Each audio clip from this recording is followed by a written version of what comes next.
ముఖ్యమంత్రి గారు చెప్పారు కదా, పదే పదే ఎక్కడెక్కడ కలిశారో కూడా చెప్పారు. చివరికి మీరు సింగరేణి కోల్ మైన్స్ గురించి కూడా చెప్పారు. చెప్పండి. కిషన్ రెడ్డి గారు వచ్చారు, ఆక్షన్ పెట్టడానికి వారు వస్తే మీరు కూడా పోయి వారితో కూర్చొని ఆక్షన్లో ఏంటి కోల్ మైన్స్ లేకుండా చేసే కార్యక్రమంలో ఇద్దరు నవ్వుకుంటున్నారు. అధ్యక్ష, నేను వెళ్ళాను నిజమే, కానీ వెళ్ళి నేను ఏం చదివాను, ఏం చెప్పాను, చాలా స్పష్టంగా చెప్పాం. రాష్ట్ర ప్రయోజనాలే మాకు ముఖ్యమైనవి.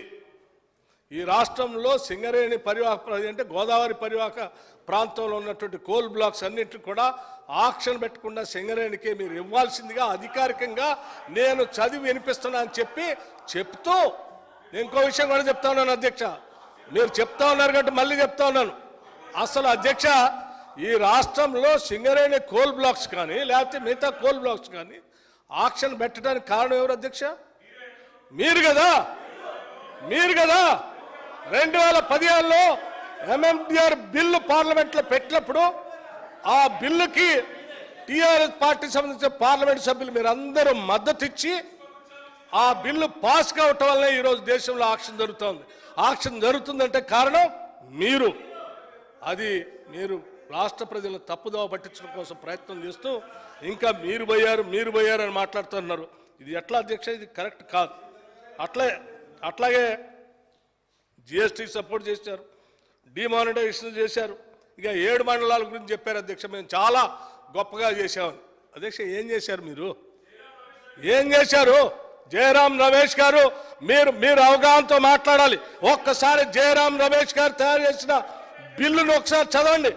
7 మండలాలు లేకుండా ఆ చట్టం పాస్ అయింది పార్లమెంట్లో. నేనే చెప్తున్నాను, నేను ఉన్నాను కాబట్టి. మీరు ఒకసారి చదవండి మళ్ళీ ఆ బిల్లుని.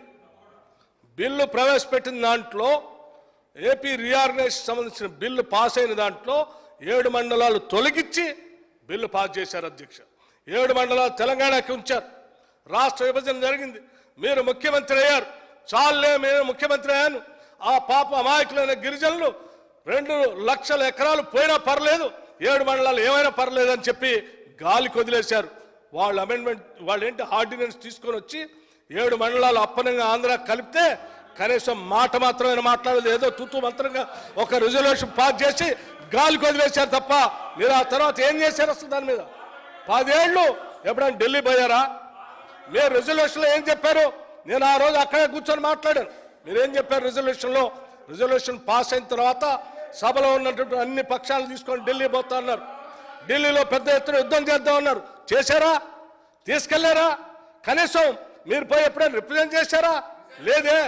పూర్తి 7 మండలాలు గాలికి వదిలేశారు. అధ్యక్ష, ఇవాళ ఆ 7 మండలాల్లో ఉన్నటువంటి వేలాది మంది గిరిజన సోదరులు లక్షలాది ఎకరాలు మునిగిపోతున్నాయంటే దానికి కారణం వీళ్ళే. అధ్యక్ష, ఈ టీఆర్ఎస్ బీజేపీ కలిసి ఈరోజు తెలంగాణ రాష్ట్రానికి ఉన్నటువంటి 7 మండలాలు మనకు లేకుండా చేశారు. ఇంకా తగుదనమ్మా అని 7 మండలాల కోసం మేము పెద్ద ఎత్తున పోరాటం చేశారని చెప్తున్నారు. దాంతోపాటు ఇంకోటి కూడా చెప్పారు. అధ్యక్ష, డిప్యూటీ సీఎం గారు, ఫైనాన్స్ మినిస్టర్ మొన్నే పోయి పంపులు గట్ట స్విచ్ ఆన్ చేసి వచ్చారు. సీతారామ ప్రాజెక్టు మేము బ్రహ్మాండంగా కట్టామని.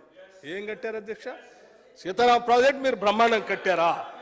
అరే, సీతారామ ప్రాజెక్టు కంటే ముందున్నటువంటి ఇందిరా సాగర్, రాజీవ్ సాగర్ కేవలం 1400 కోట్లతో అయిపోయి 1450 కోట్లతో అయ్యేటువంటి ప్రాజెక్ట్ని రీడిజైన్ చేసి 20,000 కోట్లకు పెంచి ఇప్పటికే 7 నుంచి 8,000 కోట్ల రూపాయలు ఖర్చు పెట్టి ఒక్క ఎకరానికి కూడా నీళ్ళు లేకుండా అన్యాయంగా ఖర్చు అవుతా ఉంటే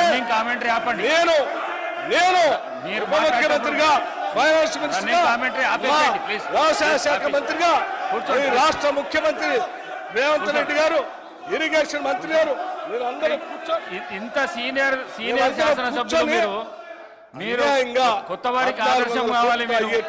మీరే రన్నింగ్ కామెంటరీ చేసి 20,000 కోట్లు పెంచారు. అందరికి ఆదర్శం కావాలి కేటీఆర్ గారు. మీరు ఇప్పటికే 20,000 కామెంటరీ మీరే చేస్తే వాళ్ళేమనాలి? ఇదంతా ధనవంతులు